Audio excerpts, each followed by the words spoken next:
Collect ചെയ്യുന്ന സിനിമകളുടെ അതാണല്ലോ എല്ലാവരും സംസാരിച്ചുകൊണ്ടിരിക്കുന്നത്. അതിനെപ്പറ്റി ഇപ്പോൾ വിമർശനവും വന്നിട്ടുണ്ടായിരുന്നു. എത്ര ലാഭം പ്രൊഡ്യൂസർക്ക് കിട്ടും? ഈ 100 കോടി കളക്ഷൻ എന്ന് പറയുമ്പോൾ സിനിമയുടെ കോസ്റ്റും കൂടെ കൂട്ടണം. എന്താണ് സിനിമയുടെ കോസ്റ്റ്? സിനിമയുടെ കോസ്റ്റ് 90 കോടി ആയാൽ 100 കോടി രൂപ കളക്ട് ചെയ്തിട്ട് കാര്യമില്ല.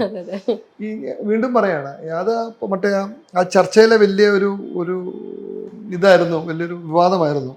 100 കോടി എന്ന് പറയുന്ന ക്ലബ്ബ് കണക്ക് കൂട്ടേണ്ട പ്രൊഡ്യൂസറുടെ കയ്യിൽ വന്ന പൈസ എന്നാണ് സുരേഷ് ഏട്ടൻ പറഞ്ഞത്. അത് തെറ്റാണ്. കാരണം ഞാനൊരു ബിസിനസ്സുകാരനാണ്. ഇപ്പം എൻ്റെ ബിസിനസ് എന്ന് പറയുമ്പോൾ ഞാനൊരു സാധനം, എനിക്ക് ട്രേഡിംഗ് ഉണ്ട്, ഹോട്ടലുണ്ട്. അപ്പോൾ ഹോട്ടലിൽ തന്നെ നമുക്ക് ഹോട്ടൽ മെയിൻറ്റെയിൻ ചെയ്യുന്ന കോസ്റ്റ് ഉണ്ട്, ഫുഡ് കോസ്റ്റ് ഉണ്ട്, വിൽക്കുമ്പോഴുള്ള ലാഭമുണ്ട്. നമ്മളൊരിക്കലും ഹോട്ടലിൻ്റെ ടേൺ ഓവർ പറയുന്ന ലാഭം മാത്രമല്ല, അങ്ങനെയാണോ പറയുന്നത്? അല്ലല്ലോ, ഒരിടത്തും അല്ല. സെയിൽ ടാക്സി കൊടുത്താലും ഇൻകം ടാക്സി കൊടുത്താലും ഒരിടത്തും നമ്മൾ കൊടുക്കുന്ന ലാഭം മാത്രമല്ല, ഒരു ടേൺ ഓവർ എന്ന് പറയുന്ന സാധനമാണ് ക്ലബ് എന്ന് പറയുന്ന സാധനം. അത് ഇന്ത്യയിൽ മുഴുവനും ലോകം മുഴുവനും ഉള്ളതാണ്. നേരെ അതിൽ 100 കോടി എന്ന് പറയുന്ന സിനിമ വന്നാൽ അതിൽ നമുക്ക് ഏകദേശം